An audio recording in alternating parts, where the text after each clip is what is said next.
Say have fun in your podcast. Fun in your podcast. Say I love you. I love you.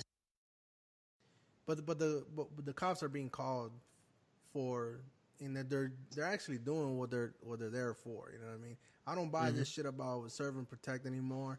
I think people, with the cops, regardless of who you are, I think the cops are there. If they call the cops or whatever, they're gonna be, and if you respond to them in a different manner or in an arbitrary manner or whatever, you could be you could have the best behavior. Even the guys, when they were put in handcuffs or were going to be put in they weren't arguing, they weren't pushing back or anything. They still got treated like they were fucking criminals without even being, right. But this happens. But this continues to happen to people of color more than anyone. I mean, I'll say people of color. People are like me. People are like you, like Joe, his brother, my children, whoever. People, brown people. Than white people, dog. It continues to happen. You can't make me believe that if she had a call and it had been two 20-some-year-old blonde-haired white chicks sitting up in there, the cops would have came in there. Hey, so what's going on? No problem. It would have been a nice civil fucking discussion. You can't make me believe anything else. No, I'm sorry. The cops wouldn't have been called. I'm saying, even if it had gotten to that point where they had been called, you can't make me believe that it would have been nothing more than a civil discussion and then being nicely asked either to leave or to say, okay, we were just checking in to make sure everything was all right. You can't make me believe anything else. People who talk to me about that, I'm like, I don't believe you, dog. You're not being honest. It wouldn't have been. I mean, because if that was the case, if that would have been the case, the moment that the guys responded with, hey, we're waiting on somebody else, that should have been the end of it, and it wasn't. You know what I mean? And you're right. I mean, I agree with you, but I think the cops wouldn't have been called if it was two blonde, blue-eyed, light skin. No. I'm saying I don't believe so either. And history has shown 9 times out of 10 it wouldn't have been called. But I'm saying even if it had gotten to that point, it would have been a civil discussion, not people being put in handcuffs. Well, yeah, of course. I mean that. And you go back to all the things that have been going on since like early last year, you hear about all these people of color shooters or terrorists or whatever, and 9 out of 10 times, more than 9 out of 10 times, they're gonna end up dead. You know what I mean, or eliminated. And then you don't even need to be a shooter. Just be a nigga in your backyard or your grandmother's backyard. You get shot by the fucking police. And the white person or the shooter or whatever, probably like more often than not, they're I put a video up. Fight. Go ahead, my bad. I put a video up on Facebook the other, like 2 days ago. White college dude squared up on the police, my nigga. Middle of the street, nigga. Not like cop saying, hey, come here. Cop approached him, nigga. The official sign for let's go, nigga. Yeah. Two hands up. That motherfucking Tekken sway, nigga. That Street Fighter sway. Let's go. On top of that, nigga, like, you don't notice to the end of it. You think it's just that one cop. So once he gets this cop, bow, ducks the cop swing, hits the cop, grabs the cop, leg sweeps the cop. Then he did leg sweep. He leg, like, it was a move, nigga. He locked his leg behind him, pushed him, slammed that cop on the ground. Then like 5 other cops showed up. So you mean tell me, nigga, there was 6 motherfucking cops. White dude squares up on the police. He didn't even get a taser, dog. Not even a taser was reached for. And that's the shit I'm talking about where niggas be like, well, why you get so upset, nigga? This nigga squaring, let my big black ass square up with the police, nigga. Y'all gonna be coming to my funeral. Yeah. That's the scary part. No, that's crazy, though. I mean, yeah, but I don't know. Going back to the Starbucks thing, man. Like, I mean, good on Starbucks. First of all, getting rid of her already. The owner did more than I thought he would do. That nigga went on TV and apologized, nigga. I was like, wow. Yeah, and what I like that is, I mean, we all been through these like bullshit ass training, diversity trainings or whatnot. Probably nothing's gonna come out of it, but at least this sets the standard of like, hey, if there's another incident. Unfortunately, there might be, but if there's another incident, there will be another incident. What I'm saying, as far as like the company is concerned, is like they cover themselves. Like, hey, we had this training, and now we have grounds to like terminate you or whatever. If like whether it's an incident that's gonna be videotaped or recorded of some sort, but even if there's like hearing of somebody being reportedly being racist, they'll probably end up firing to terminate the people, and which is good because ultimately that's what you want. You want to weed out those people. You know what I mean? Yeah, but no matter what, though, Starbucks is not gonna start. It ain't. People just want to put on Starbucks, whatever. They put on this, put on that. The issue is, what the fuck is it in the America, in the world, that automatically makes blackness, brownness, anything other than whiteness fucking criminal? What is that? Until that gets fixed, you can fucking goddamn fire all the white baristas, motherfucker. You can fire all the white police officers. They just gonna be turning the motherfucking vigilantes in the street fucking with niggas, dog. Until we get to the problem of there's never been that refuses to be addressed. What is it? We know what it is. We all know what it is. But what are we putting out? What's being is being fucking preached in these schools, preached in America, preached across this landscape that makes fucking being a fucking black man, an educated black man with a fucking college degree. Why am I a fucking criminal? Off top. Well, I gotta prove everything before you say okay, Roger's okay. You just remind me of some shit. I just rented the 3 billboards in Ebbing, Missouri. You seen that? Oh man, I've been wanting to see it, dog. But I know I'm gonna get mad, dog. I know I'm gonna get mad. Hey, it's pretty good. I know it's good, but like Mudbound and that, my bad. I got my queue to watch, dog. But I know, like, it took me 3 years to watch 12 Years a Slave, dog, because I knew as soon as I watched it, I was gonna want to go smack the shit out of some white people, dog. Nah, Mudbound had me pissed off. I told you, Mudbound had me pissed off, but it reminded me like of my dad's hometown. So I tried to show it to him, and he was like, "Oh, no, I don't need to see that." I was hey, I lived that. I don't need to see that. I know how. Let me guess. White man come get everything from black people, and then it's our fault. I'm good. Lived it. I don't need to see that. Check. But in Ebbing, Missouri, right? So basically, what happened was, you've got what's I'm trying to think of the actor's name. I hate him in everything he do, but he played a good asshole. He was in the Hitchhiker's Guide to the Galaxy with 2 heads. You know what I'm talking about? Oh yeah. I know you're talking about 3. I can't call his name. But anyway, this motherfucker was a police officer, and he was out of control. You know what I'm saying? And so, basically, the plot of the movie is this: that a woman, has these 3 billboards that ain't nobody rented since like the 80s. You know what I'm saying? And they lead up to her home, but they built like a bypass now, so nobody goes down that road. So she basically said, "Nobody buy these bed. I'm gonna rent these out for the year." And it's basically gonna call out the sheriff for not looking out for my daughter who got raped and then murdered while she was being raped. You know what I'm saying? Mm-hmm. And so Sam Rockwell, Sam Rockwell, yeah. My bad. I hate his ass and everything he do, but you know what I'm saying? He's so good at it though. Yeah, it's such a prick, man. Anyway, slimy ass. You know what I'm saying? Anyway, yeah. So he's slimy in this motherfucker too, man. And so he I guess is supposed to be investigating this thing, but there's like a whole bunch of shit in the way of it. You know what I'm saying? Yeah. And so Sam Rockwell had beat up some black people in the meantime. You know what I'm saying? So the mother's like, "Well, shit, you ain't looking for my daughter's killer because your ass busy beating up black people." You know what I'm saying? Shit like that. Yeah. And so Woody Harrelson's the sheriff, right? Too busy beating up niggas to solve real crime. Right. So hold on, my nigga Woody in it? Yeah, Woody Harrelson is the sheriff. You know what I'm saying? I'm so watching now, dog. Oh man, it's good. So Woody Harrelson's the sheriff, and she starts talking to him about old boy Sam Rockwell fucking up, and he was like, "Man, look, if I fire all the black cops that all the cops that had something against black people, shit, it'd be 3 cops left, and they'd all hate the fags. So what am I do?" I mean, I should laugh at that, dog. That's bad. That's bad. It's horrible. That's bad. It's horrible. It's funny because it's sad but true, nigga. Sad but fucking true. So that's just good as hell. That movie was pretty good, man. You can check it out, man. I mean, I got it on my computer to watch, dog, but I'm like, I already know, dog. I can't. I'm about to watch it on another 4-day weekend when I had time to motherfucking get my thoughts together before I go to work. Somebody say something real foggy to me.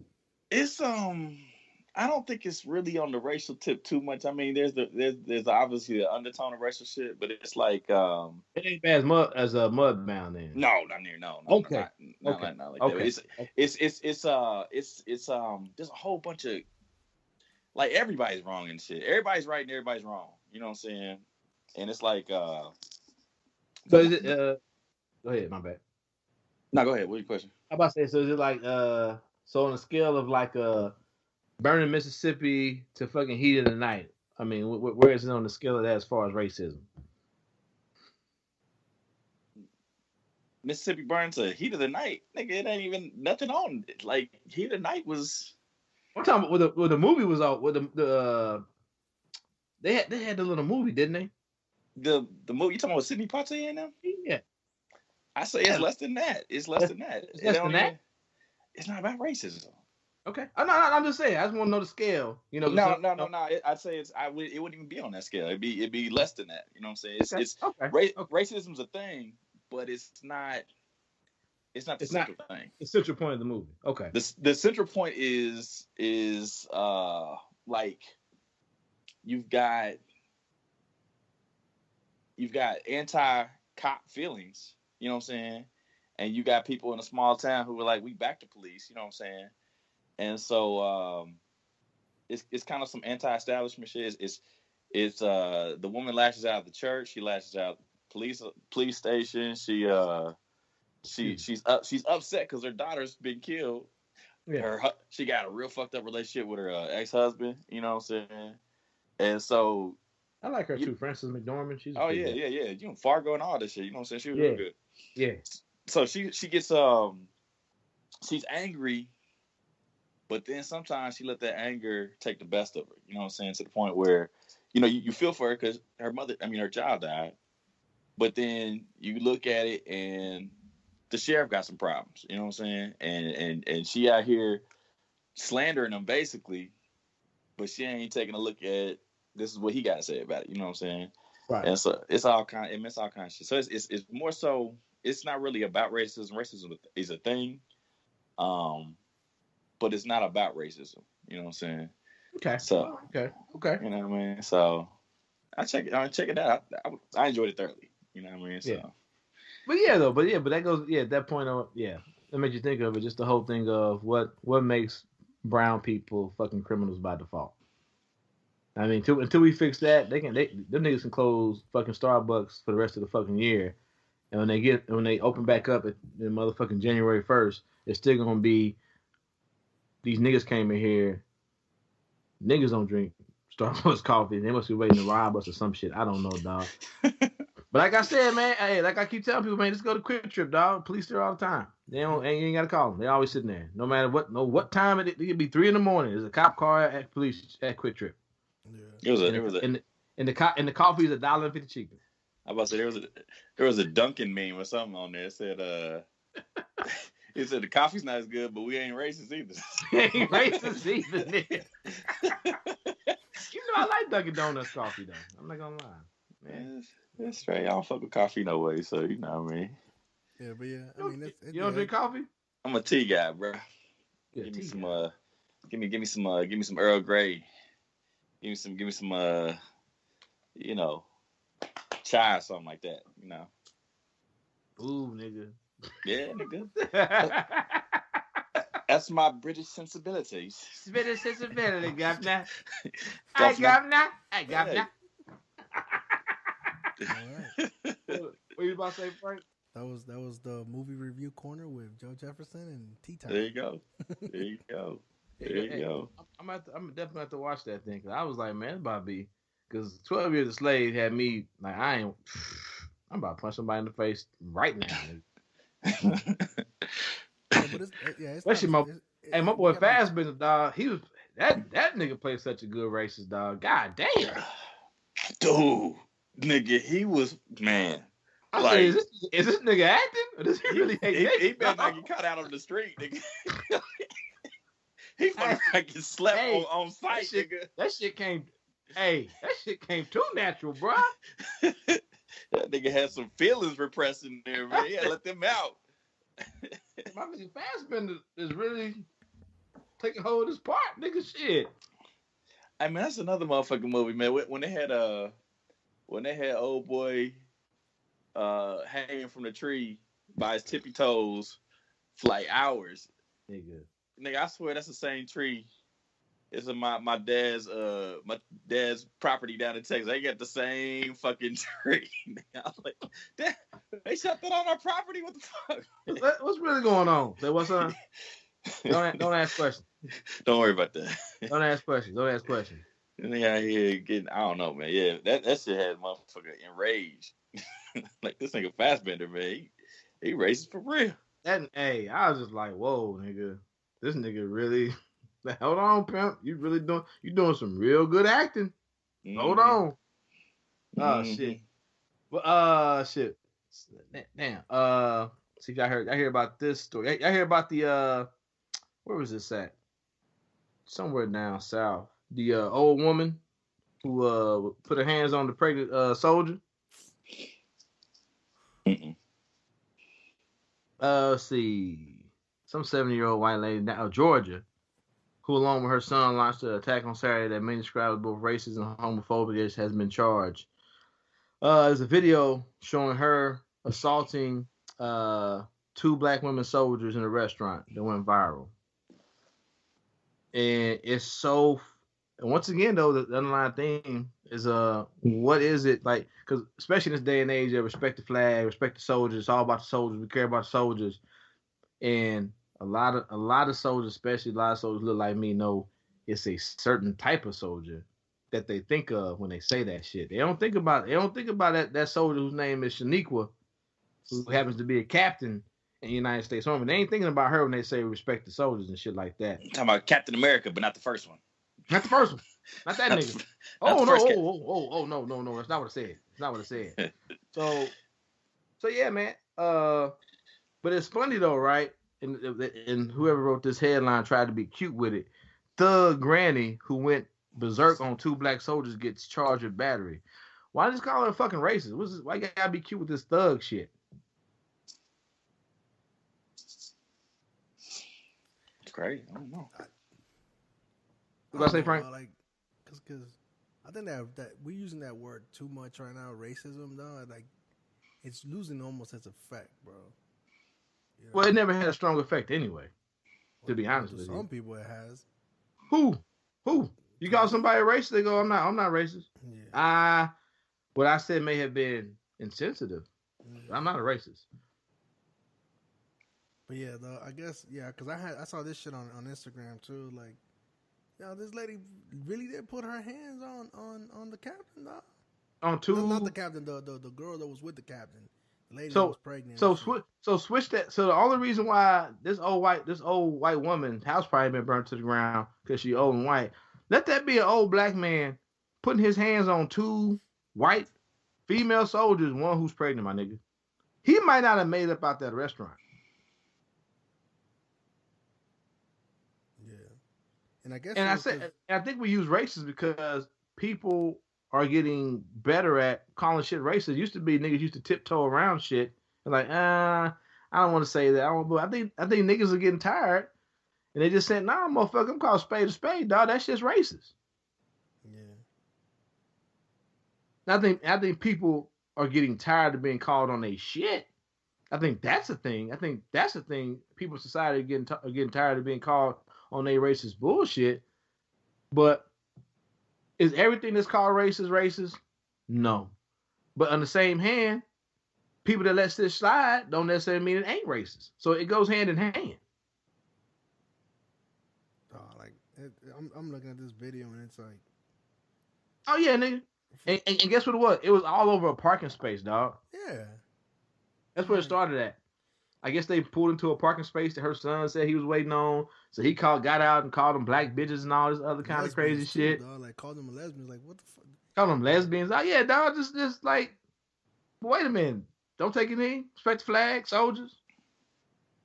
Yeah, it's like. But niggas who know ain't forgotten how niggas, especially like, well, in America in general, but especially in the South, when niggas was coming home and fighting these wars back in the days, how we got treated, dog. Niggas ain't forgot. And that's just a friendly reminder, you just a nigga in a suit that say Army on it. If Nigga you first. Yeah. If, What you say, Joe? if you did forget, go watch Mudbound. Go watch God, don't watch Mudbound. Go watch Mudbound. I already know the premise of Mudbound, so I was just like, I already know, dog. Like, hey, thanks for fighting. You still a nigga. Yeah. Get back in your place, boy. Oh, speaking of that, so I mean, especially now, so I got so I got a full beard now, and I'm obviously a little heavier than what I used to be when I was in the military. So I mean, Show them the with picture of the naked eye, cowboy. you wouldn't think that I was in the military or whatnot. You know what I mean? So like going to the bowling tournament and going to sporting events and shit like that. Like, I do stand up for the national anthem, but like I don't put my hand across my chest or anything like that. Sometimes I even like walk and go inside, indoors or whatever if I can. But usually like I know I get stared at and whatnot. So because I'm not saluting, I don't put my hand over my heart or whatever, or put my hands behind my back, or if I have a beanie on, it's too cold outside, I'm not gonna take my beanie off. You know what I mean? I'm cold, but to me, like the national anthem and the uniform and all that shit, bro. I'm like I like that people appreciate that and acknowledge it, but not everybody feels that way. And I still hold firm. It's like at sporting events, I don't feel like we need to have the national anthem. I feel like I know that people want to pay respects to the military members or whatever, but I think right, there's ways of but doing that's it. somebody's place of employment.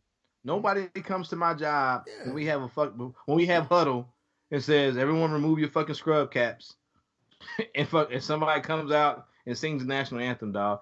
It's the only place where at your place of employment, who people have come to watch you work, that we say before you get to work, nigga, we don't see a national anthem.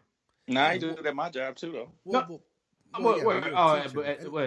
Before sporting events in general. My bad. But even then, though, I don't. Nah, I mean, before school start, before at the beginning of the day, they come on the announcements and they do the Pledge of Allegiance, all that stuff. Yeah, you know what I'm saying. Even then, I mean, that goes back to indoctrination, though, right there. But I don't feel like that's the place to do so. You know what I'm saying?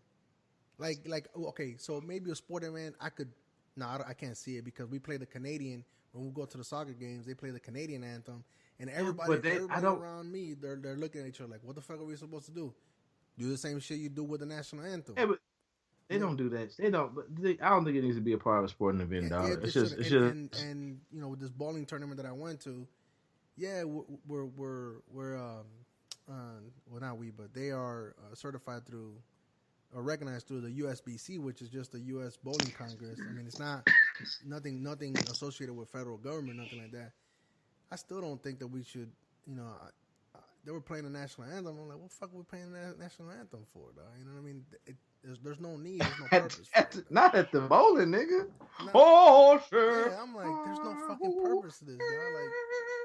I'm like, what the fuck? I mean, I'm in here playing for myself, dog. I'm a participant. I don't. You know what I mean? I'm not. I don't know. I just didn't like it. And it's all bad. Being a service member, you know what I'm saying? Like, I'm like, even if people come up and they come up and say, "Hey, thank you for your service," I'm like, yeah, whatever. Thank you. You're welcome. You too. I always say you too.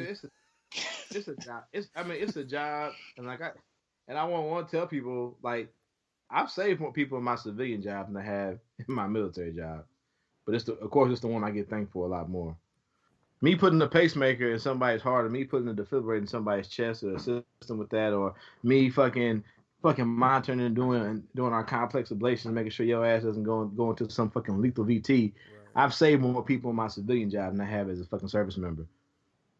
Yeah, but I get it though. The nationalism and everyone's been bought into it, and everybody because of the National Guard and the reserves and all that shit like that. 9 times out of 10, fucking not even 9, 5 times out of fucking 2 times out of 5, you're gonna know someone who's a reservist or a National Guard member. So that way, we all been indoctrinated to we actually now have someone in the fight, which is a product of the Vietnam War. So there it is. But even then, there's a place. I don't know. I just don't think Just I don't fucking. It's like they're playing the national anthem every time you wake up. I'm like, oh, I mean, it's losing. I mean, I think when I was in school, I didn't pay no mind to it. Even when I was in the service, I don't remember the national anthem being played all that many times, dog. It was played, but no one. But the thing is, it didn't become a thing that you paid attention to until some Negro said, "You know what? I'm taking a fucking knee." Well, actually, he said, originally he said, "I'm not coming out for it," but now I got to be out here. I'm gonna take a knee for it. And it's always been whenever there's a person of color that draws attention to it. When in Kaepernick when he first won, old boy for the Denver Nuggets, the Muslim cat who used to face the flag. Mahmoud Abdul-Rauf. Yeah. I won't butcher his name, but who's to turn away from? Yeah, Chris. Nigga name Chris Jackson. I'm calling Chris Jackson. Disrespectful as fuck. But yeah, the nigga. I mean, he was turning away from the flag because like my religion says no. I don't pray or honor this symbol, or whatever. So, and it's definitely it's never surprising when it's the optics of black people who, for some reason, white people say they should be thankful that they're here.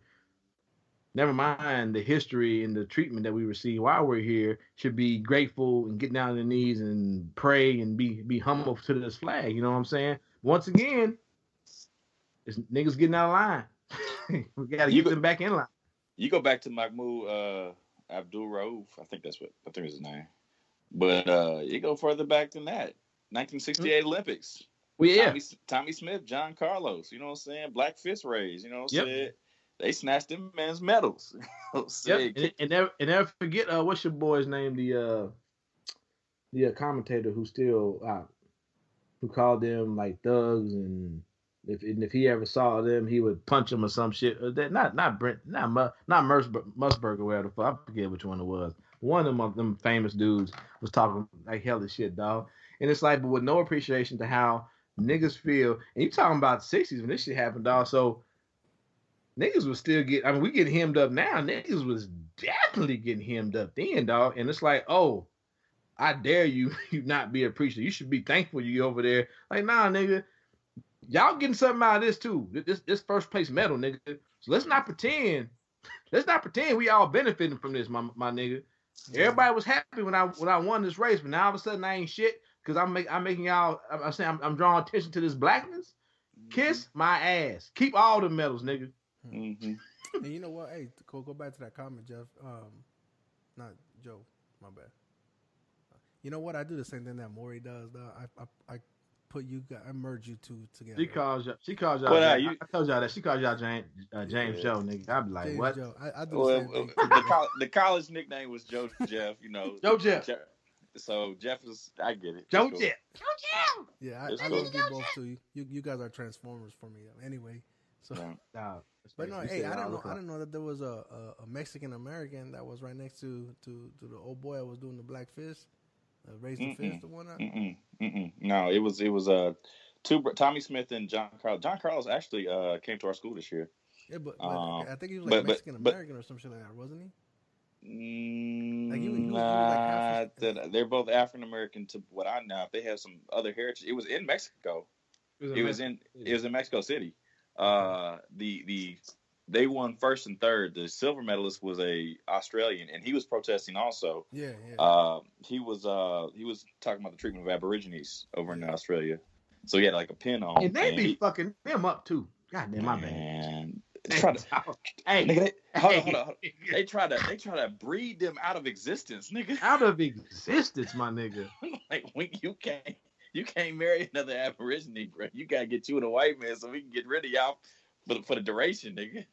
You said Peter Norman from Austria. Mm-hmm. Australia, yeah. Mm-hmm.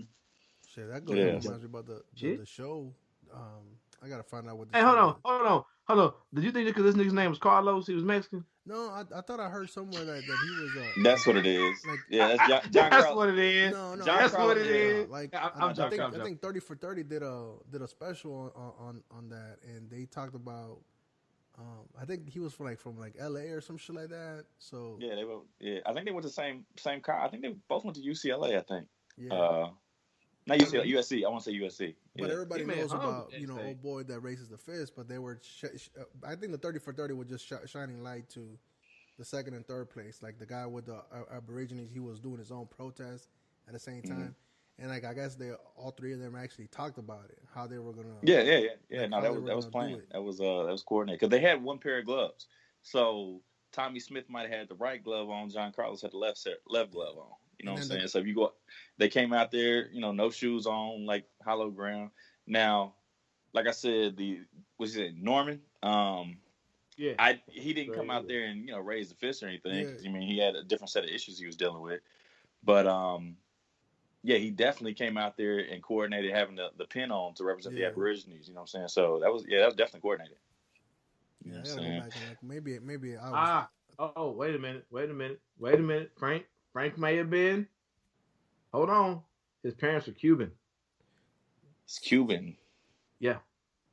I don't know. I know he died. Something in L.A. I don't know if it was because they trained there or went to school there. Yeah, they went to school in L.A. I think they went to USC. They emphasized, like, everybody knows about the person that raised the fist and all the scrutiny, but they put light on second and third place.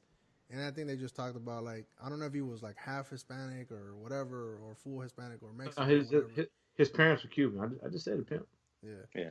But so Tommy Smith won it, and John Carlos was the third place. So they both coordinated. Like I said, one had the right fist on, the other one had the left glove on, and so they were both African American. But as you say, maybe they got some other heritage as well.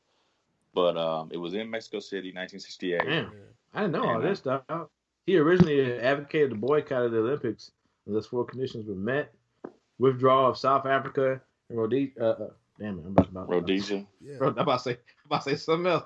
Rhodesia from the games, restoration of Muhammad Ali's world heavyweight boxing title, Avery Brundage to step down as president of the IOC, and hiring a more African American. Them niggas was about it, dog. Yeah. They wasn't playing no games. Yeah, they weren't playing no games. That's what I'm saying.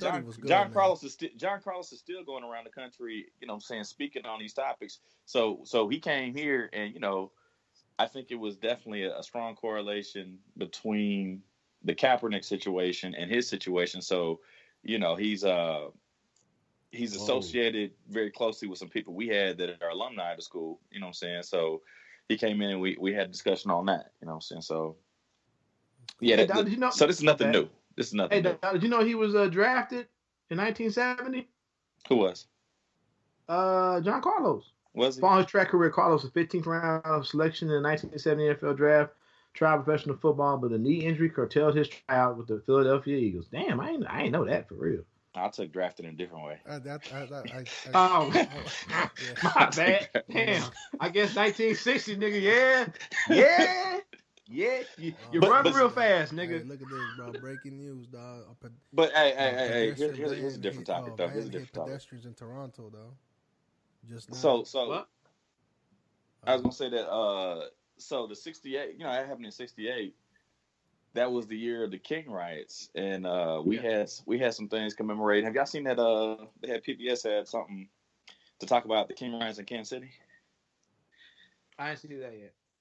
Man, it was they said the ones in Kansas City were among. I ain't gonna say it was bad like DC or nothing like that, but it was among some of the worst in the country. They had like six people died, and so this is the 50-year anniversary of that on April 9th. You know what I'm saying? Where basically it was a student-led protest. People left out the high schools and just kind of caravan on down to City Hall. Police got down there and said, "Oh hell no, you ain't doing this shit," and started breaking out the tear gas. And I think somebody threw a bottle and shit went left. So they started burning up communities and shooting people and all types of shit. So man, 68 was super off the chain, man. Well, maybe it was. Hey, kind of, my bad, dog. Breaking news real quick and still developing. The suspect in the deadly Waffle House shooting is in custody by the Nashville police. So they finally got him after a week or whatever, right? Okay, my bad. I thought he had been caught. You had said that earlier. Yeah. So I guess as of right now, this podcast right now, he's in custody now. So that's still developing, of course. And then the other thing is, van strikes pedestrians in Toronto. So Oh yeah, my bad.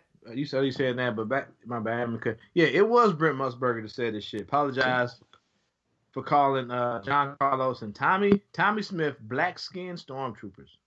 Whew. no, hey, that 30 for 30 did it was a good one, man. I think it was one of their better ones, man.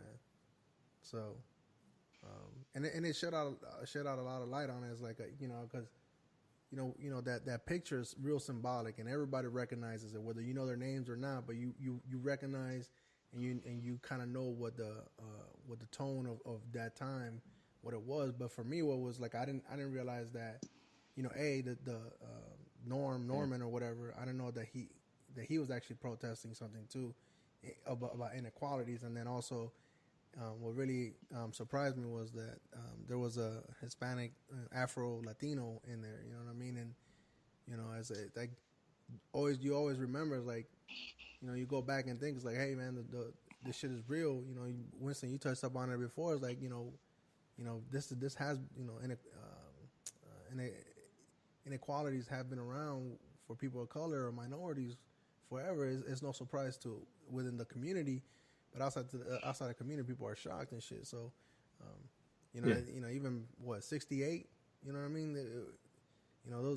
That's probably like we go back to 68 and the shit was still happening. I mean, the same shit's still happening now with Colin Kaepernick. I mean, it's like we ain't. Let me go. My bad. Let me go back to this last line of this nigga's article, dog, and it goes to what I've said many times. So he finishes up this article, his write up. Talking about these two athletes. He will instead be remembered as the militant black who shook a black glove and black track shoe during the play of the national anthem. It hardly seems on the level with his first accomplishment. He talks about earlier about him demolishing the record that he demolished as far as the 200 and whatnot. And it did absolutely nothing to relax racial tensions in any place. Why is it on black people to relax the racial tensions that they receive from white folks? But people like Brent Musburger don't understand that shit. And that goes back to something I said here before. It's not up to niggas to fix racist ass white folks. And if you ask, I'm sure they said it many times before. You ask them, we weren't trying to fix shit. We're trying to call attention to this bullshit and how people are being treated in America. Yeah. But and of course that white dude's protest was much more silent and got overshadowed by us. But it kind of gets yada, yada, yada that this white dude's calling attention to how brown people are being treated in Australia. You know what I'm saying? And but at least he has the fucking common sense to say, hey, it's up to people who look like me to fix this shit. But I ain't mean to cut you out, dog. That shit just makes me mad, dog. Like, especially when I talk to people who are like, we just sit down and yeah, we can sit down and talk, dog. But they when they have their cookouts with their family members and they uncle who's a fucking racist, who says racist shit and they don't call him on it, that's how we get to this point where we're at. Cause they just let this shit slide instead of saying, hold on, man. If you gonna like my ex-wife, dog, one thing I respected about her was like, if he gonna say this shit, either he can't come or me and Roger won't be coming. Don't invite us to shit. Don't call us for shit. If he gonna be here saying this stupid shit. Because all that tells me is y'all accept it. Mm-hmm. Y'all know I'm married to a black man. So if y'all accept it and we happen to have some babies, y'all mean tell me y'all gonna accept this shit being said around my babies. What she said, dog. I was like, oh, baby. Bravo, nigga. I mean, silent complicity, Yeah, silent complicity, dog. That's how we get to where it's 2018 and white folks still motherfucking amazed that niggas go get arrested just for sitting in motherfucking Starbucks. That's how we get here, dog. Full circle, nigga. From 1968, Brent Musburger's expecting us to be the motherfuckers to relieve the tension, even though we don't own the German Shepherds, nigga. Mm-hmm. We ain't being hired by the police department. We ain't got the motherfucking fire hoses. But we supposed to relieve the racial tension? And how, per se, Mr. Musburger, do we do that? By being complacent niggas and not saying shit. Yeah, fuck that. Fuck him. Or fuck anybody that want me to do that, dog. Yeah. That's why I be at work. That's why I probably got 2 more years of work, dog. Because I just be like, somebody say some shit crazy to me, I be like, are we really going down this path, my nigga? Are we really about to go down this path? Let's talk about it. No, I mean, yeah, I mean that shit sucks. Well, we always touch upon it, like especially in the earlier episodes, man. Like it's, we kind of both of us kind of got fed up of trying to explain shit. Like it's not our job to. Not my job, dog. To explain shit. Not my job. Yeah. Why I gotta fix somebody and break? Yeah, I'm the same way too, man. The only thing I could do is just either remove myself from where I'm at, or say something, or just not be involved in it anymore, man. Like I told you about my coworker that she's a Trump supporter through and through, but she's also religious. You know what I'm saying? Hey, about her religion. How quiet is she now? I mean, I talked to her if she's a coworker, but I already know. Like I already put it out there. I was like, hey, listen, I don't agree with a lot of the stuff. It makes no sense. But me and you can conversate. I know you know, but how quiet is she now? I mean, because when that motherfucker first got elected, the first couple of months, nigga, every time I put something up about Trump, niggas was following in my mentions. They following on my posts. Right now, I probably could put a picture up with fucking Tang sucking a dick. Ain't nobody gonna say shit, dog, because them niggas didn't went quiet as fuck. Now, that don't mean nothing. They still gonna vote for him, 2020. Out there. You'll have I mean, because I even brought up, like, hey, if you're religious, I even brought that shit up the other day, and I was like, if you're religious, so how do you feel? I just asked her, how do you feel about Trump now? And if you're religious, like, well, and then she hit me with I'm a person of religion. And I'm a Christian, and by the word of God or whatever, I don't know. Don't quote me. I'm misquoting her, but she said, I have to forgive. As a Christian, I have to forgive and let that man repent for his sins. I'm like, how many times though? No, but that's a whole nother podcast. You know me as an atheist. I'm like, but as many times as he wants. But I'm like, brother Trump, he knows the flesh of the carnal world. To put a sports analogy next to it, it's like you're moving the goalpost, dog. You keep moving the fucking goalpost, nigga. Dog. The goalpost ain't even on a football field no more. Nigga. They got goalposts on the basketball court right now, nigga. They done moved the goalpost so far, nigga. It ain't even in the right stadium no more, nigga. Yeah. Right now. But once again, I'm saying though, they don't even interact with people. Like if they know you got some common sense and you're gonna bring some valid points, they don't even interact with you anymore. Like I told you, Colonel you met him once, Colonel Vanderbilt. Oh, me? The old yeah. Colonel V. He sent Logan a gift. Yeah. No, he used to be in my shit all the time about that Trump shit, about that Colin Kaepernick shit. He don't say shit now. Cause they know it's fucked up. They know, nigga, they the rats in the sinking ship, nigga. They going down, but like we talked about like a couple episodes before we was all on here. Like, in hindsight, fucking Richard Nixon, worst president ever, most corrupt ever. But can't nobody explain how this nigga got reelected. Well, he got reelected before the scandal broke. Well, no, but I'm saying in hindsight, everybody's like, oh, he's worse. Nobody know nothing. Nobody would vote for him. You know what I'm saying? That's all I'm saying. I know he got let the actors in. You know me, the historian. Nixon had some good things to him. He just got caught up in the scandal, and it happened after the election. I know. It came out after the election. I'm saying I'm not saying that he's Trump. All I'm saying is no one will say they voted for him now after the fact, even though all that shit happened after he got reelected. That's what I'm saying. I get what you're saying, but I'm saying with Trump it's like ain't nobody speaking up on how he get. I got a cousin who's lives in Louisiana. He's not my generation, my mother's generation. Yeah, and super Republican, like Tea Party, or you know what I'm saying, alt-right, whatever, you know what I'm saying. And as bad as the tenor of his presidency has been to the evangelical Christian, when the whole Kim Jong-un coming out saying that we gonna stop doing the missile things, he was like, oh, there you go. That's why he's the best president ever. Completely vindicated. He stopped this shit. You'll see your boy Obama, He let the shit go on for years. Your boy Bush, he wasn't doing shit. That's why we didn't go to his funeral. His mama's funeral. Fuck them. But his wife did though. And Yeah. But his wife did though. And was gloating next to Obama. I'm like, hold on, Mr. Religious. So is everybody in the house not evenly yoked? Is your house not in one accord? Man, right. You know they're gonna move. Get right with God. Yeah. With God. Right with God. God. So I mean, but the idea though is they vindicated because all the bullshit he been doing, all the grandstanding, got the results.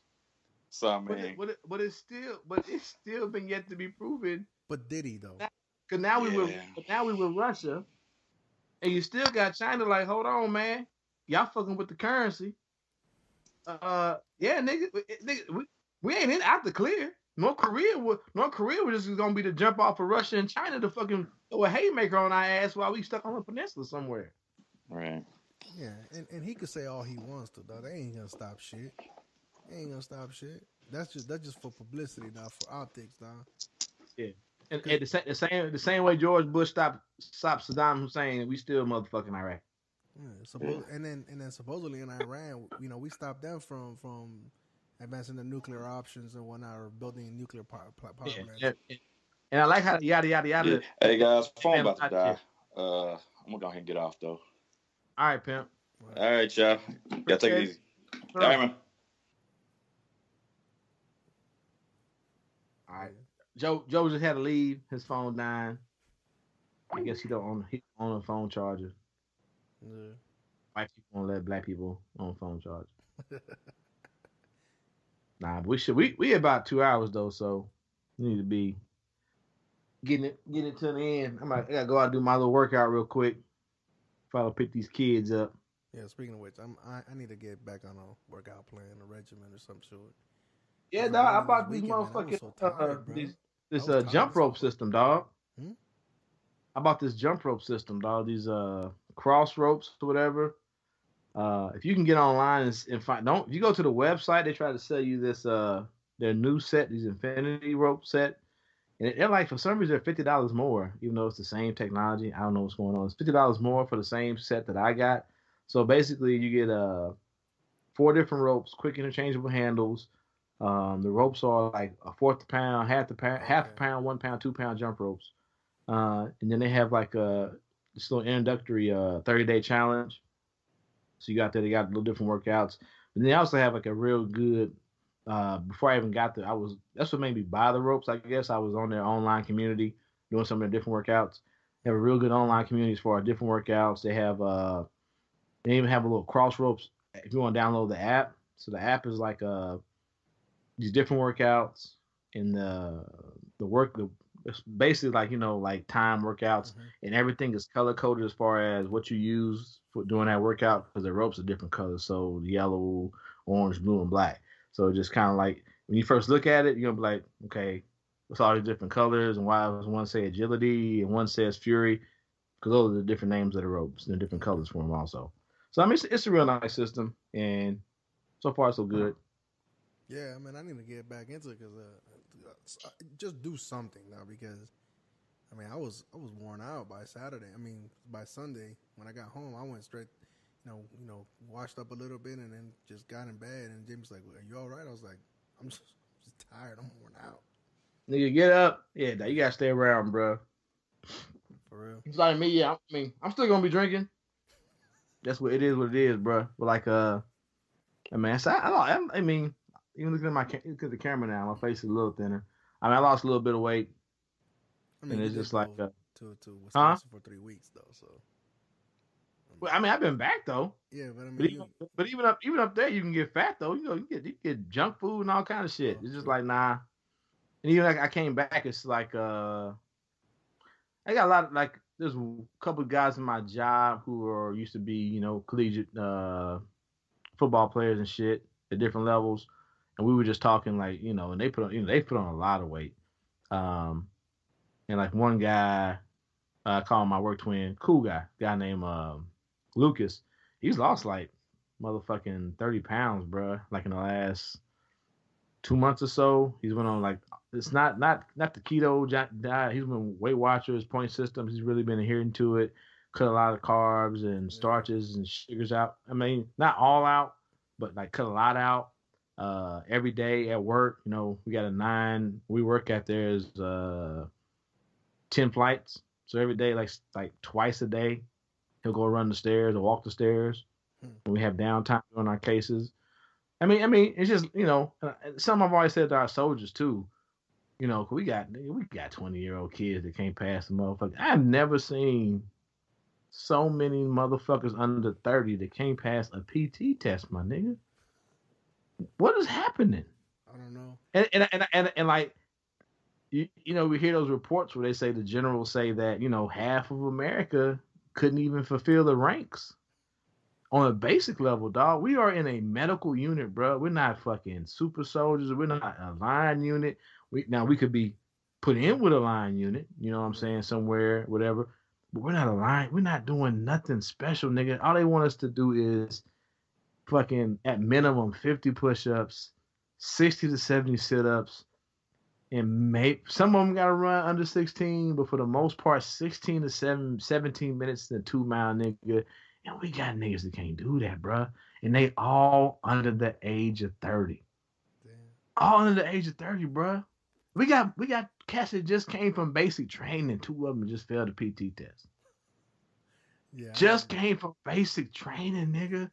I'm not talking about like this year or in the year. I'm talking about months ago. So to put that in civilian terms, let's say like nursing or whatever, you're fresh out of your profession, your professional development school of choice. You're fresh out, maxed all your boards, maxed everything, and you get to your job and you don't know shit. That's basically what it is, bro. To compare it to the civilian side, I just got through with what should be the pinnacle. Though when I left basic training, nigga, I had abs, nigga. I was skinny, nigga. My grandma was like, "Are you okay?" I ain't been under 230. Let's see, before I went to college, and when I came back from basic training AIT, was the last 2 times I was under 230, bro. And my grandma was like, "What's wrong? Yeah, you need me to make something?" You seen the cowboy hat, man? You clowning me? Yeah, I seen the cowboy hat. But you was fit. You was fit though, my nigga. That was the last time I had my shirt off in a picture, though. That was the last time I had my shirt off in a picture, though. You was fit. You will not find me without my shirt anywhere. And I ran my fastest time. I remember my fastest time when I was in AIT, though. I was at Fort Lee, though. I don't know what happened. I can't. To this day, I can't explain it all. Like, you know how you have your A run groups, your B run groups. They got the rabbit. They got the in between, the turtles, all that shit. Yeah. I used to be steady in the C group, though, and I don't know what happened, though. This time, I just decided to go in the A group, try my luck. Thought I was gonna be in the back of the line. Nope, they put me straight in the front, and I was doing it. I was like, what the fuck is going on? But I think I ran the fastest 2 miles like under 15 minutes, dog. That was the fastest time I ever ran it. I was like, what the fuck did I just do, dog? Like, what happened? I mean, I'm a big dude, but I've always been, for the most part, athletic. I've always been in sports, right? Yeah. I don't like running, but I'm somebody who doesn't like running who can run. I always ran track, always been in the sport. Even when we went to basic training, I was always like in the rabbit groups or whatever. I'd rather be in the slow groups. But my thing is, dog, I run as fast as I can so I can get it over with and rest. So that way, when you niggas is running 18, 19, 20 minutes, 2 miles, that elite, especially in basic training, basic training AIT, that's time you get to sit to the side. Yeah. And wait and rest, bro. So that, and you getting up 4-5 in the morning run the PT test, nigga. A 5-minute nap is everything, dog. Everything. So if I can run a 14 or 15 minute 2 mile, even at 220, dog, I was like, could run, not that because I enjoy running. I just want to get this shit over with, dog. And I would run and just fucking collapse. But even like when I ran the track in high school, I ran the 800. I ran sub 2-minute 800s, and I just get this. The sooner, I think I ran like a 150, 148 one time. The sooner I can get these 2 laps over with, the sooner I can sit my black ass down and be done with it, dog. That's my mindset. And like now I'm 40. I ain't running, nigga. I ain't. I try to run a 14-minute 2-mile, nigga. You gonna be coming to your boy's funeral. I'm gonna be doing a motherfucking nigga rockin' podcast, motherfucking in memory of your boy Casey Stark, dog. Cause my heart gonna be like, nigga, ain't enough blood, ain't enough oxygen, ain't enough vessels, nigga, to get this shit to where it need to go. And you probably got palm sign in your system, dog. So I can go out right now, probably give you a good 16, 30, 17 minutes, dog. But your boy ain't running no 14 nothing today. Yeah. Fuck that. No, what gets me though is like, so like I've always been on the heavier side, on the husky. You know, we carry our, Latinos, we carry our shit in our waist, dog. So I pass my PT test, but usually like I'm borderline on the weight. You know what I'm saying, on the body fat percentage or whatever. I'm always there. What kills me is them skinny folks, dog. Like they can't do a push up. No, that's what I'm saying though. The 3 people who fucking failed, bruh. All of them under 200 pounds, bruh. You know one of them. I ain't gonna say his name. That's probably one of the ones that I'm thinking about. And it's not, well, you already know top of 6 is like 230 plus, so it ain't him. Yeah, he passed. No, it's the other one. Yeah, I know what you're talking about. Yeah, he can't run for shit. Nigga, I didn't know this nigga has had 9 consecutive failing PT tests, dog. His only saving grace is that when he got like he gets hurt. He got hurt, and so then that like sets it back. And you come on profile and you run, and you get hurt again. So he's had all these profile issues. Who knows what to do with that? And then because it's deployment shit, and they got these RFX ready to fight units, wherever the fuck, they don't get like dog. Hey, bro, come on back in if you want to, bro. Because these niggas ain't letting nobody go, dog. You can show up with a blunt in your mouth, 50 pounds overweight, nigga. You not getting out. Nigga, they basically just threw all the packets as far as like filling APFT packets. They just threw them bitches in the trash, nigga. Do your fingers work? Can you squeeze the trigger?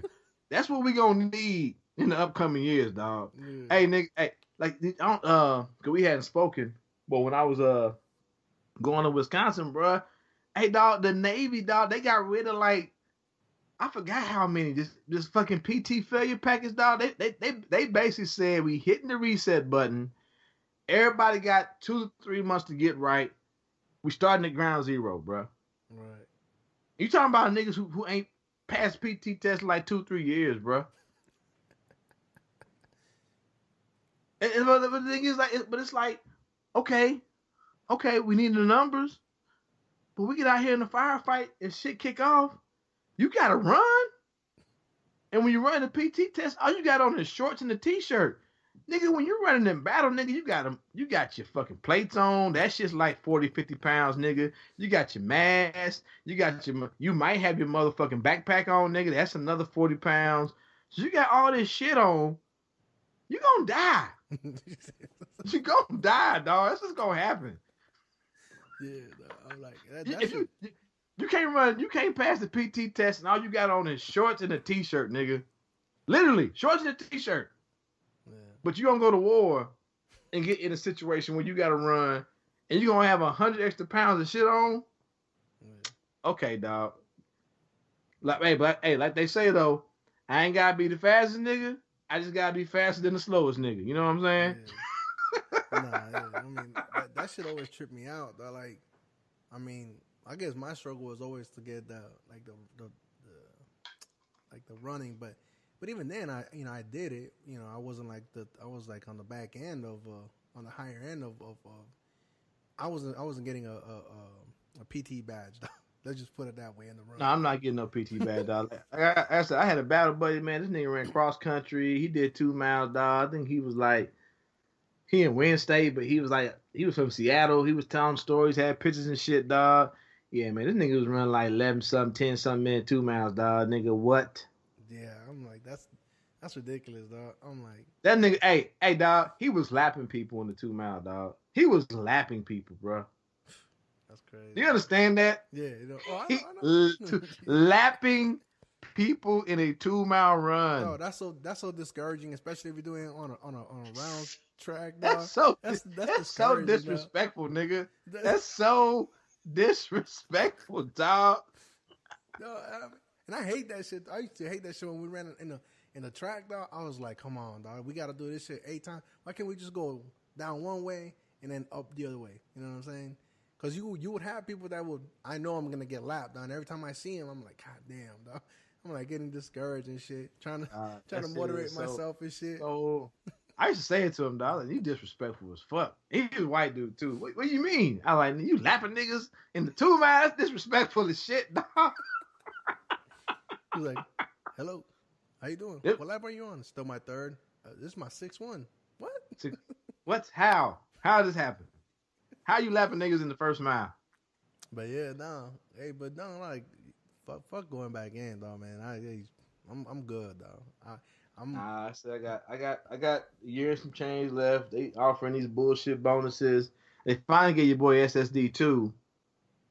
So yeah, whatever, nigga. What the hell is that? You know, they got that only went to this whole like self structured development courses and stuff. So, you know, it used to be just like, you know, PLDC, then went to WLC, ALC, whatever, Common Core. It used to be like you do your ALC Common Core, then you go to ALC Phase 1, Phase 2. So I did all that shit, nigga, like the week before I was supposed to go to ALC Phase 1, which is a requirement to make E7. They canceled that shit, right? So they're like, no more Common Core. So I was like, what? Okay. But at that same time, I was starting nursing school. So these niggas kept trying to set me up for this SSD too. But I'm like, I'm in nursing school. I ain't got time to be sitting around doing no PowerPoints, nigga. I'm coming home trying to read 15 chapters a night. You know, take a test 2 days later. What the fuck y'all talking about? And so finally in the last year of my contract, they put me in for it. I mean, I'm gonna do it. But I think it's like, because you get paid to do it. I think it's like once you complete it and do your certificate, it's like $700 or some shit. So yeah, I'm gonna do it and hand my shit in to get my money. But yeah, I'm like, hey, with this current president and the way shit is going, I'm not staying in. So y'all have fun with that, because I know they try to give me E7, which they've been talking about, because they want me to fill the E7 slot at battalion. So they already been talking to me about that shit. I'm about to fill out. I'm about to do an indefinite contract. Oh yeah, because for your E7, right? Yep. Oh damn. So E7, and then the way the new promotions because all the new promotions and bonuses are basically set up to keep you in longer, nigga. Well, also, so you don't have like because I remember when Sergeant Kramer when he got promoted, I think they tried to get him. Well, they got him with like 2 years, so he could retire. But then, he did it indefinite, but then he did an additional. He had to do a guaranteed additional because he transferred his GI benefits to his other son who wasn't joining the military. Right. So that was a whole other contract within itself. Like that? Yeah. Huh? So he had to do like 2 more years, because I know he turned down E8 because with E8 it was going to be an indefinite contract. You might be right. Yeah, you might be right. Yeah, because that's why he was able to retire. I think with whatever. But the thing is, though, it would have been indefinite, and also he would have had to reclass and probably be a career counselor, because there's no EA position for our MOS. So it was 2 things that he didn't want to do. He's like, well, I like being a debt sergeant, so I don't want to go be a career counselor or whatever the fuck. I don't want to reclass, and I don't want to give more time than I already have to give. So it's like, you if you could say, if they would have said, okay, you can be an E8 and stay debt sergeant here in Topeka, he probably would have re-up maybe, but there's no E8 slot for our MOS. Right. Yeah. Yep. So it's a debt. That's why Johnson left. That's why he went to career counselor, so he could try to make he could try and make E7 and E8. Yeah. Because the way the career counselor setup is, you go to their school and that covers a lot of your requirements as far as like SSD2, ALC, and all that shit like that, and you're like automatically put in the window as far as making E7.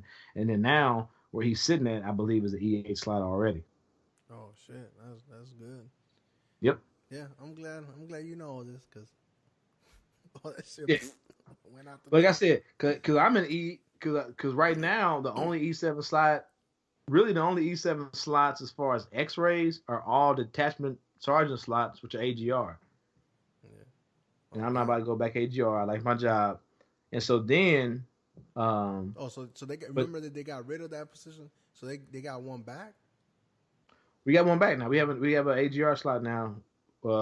Sergeant First Class Nolte, who's our debt sergeant now. Oh, okay. And actually, I deployed with him my first. It's a small world, dog. Especially in the land of X-rays. I deployed with him my first time to Iraq. He was E5. I was E4, who later made E5. Yep. Yep. And so, but like I said, our battalion, they got it. We can stop talking about this after this. But our battalion, they have an E7 slot that's being vacated, and they've been sending me emails and calling me. They want me to transfer to our battalion to fill that slot. Where's the battalion at now? It's not in Columbia. Seagoville, Texas, nigga. Oh yeah, that's why you went over there. I heard in the last podcast. The fucking that's why I drove down there to catch a bus. Nigga. I said the logistics of it, man. If you think I about said it, the fact y'all didn't think the fact y'all didn't think this out lets me know I don't want to come here. And on top of that, at the end of it, y'all tell me, oh yeah, that's right. You are in Olathe, which is 20 minutes away from Independence. There was a bus leaving from there. I was like, nah, I'm not coming here. Y'all gonna have to find somebody. I can't work with this level of fucking incompetence. Yeah. All right, man. But all right. But yeah, man. It was good to get on with you, dog. Like, it feel like I ain't seen you forever. You look good. You look good, man. But yeah, dog. I'm about to get out here, man. I'm trying to do this workout. And then go get these children from my daycare. Yeah, that's fine. Yep. But yeah, all right. Thanks everybody. Thanks for listening to us. Thanks Joe Jeff for getting on, even though I guess you don't have a charger. Hopefully you get a charger. We can anybody out there, we can start a charger for Joe Jeff Fund. I'm not gonna give you an address or anything like that. Just send money into the ether and hopefully it comes to him. But anyway. I'm the KC Stork. Got my man 38G. We are a Nicaraguan podcast. Thanks again for listening. And we out. Enjoy the music.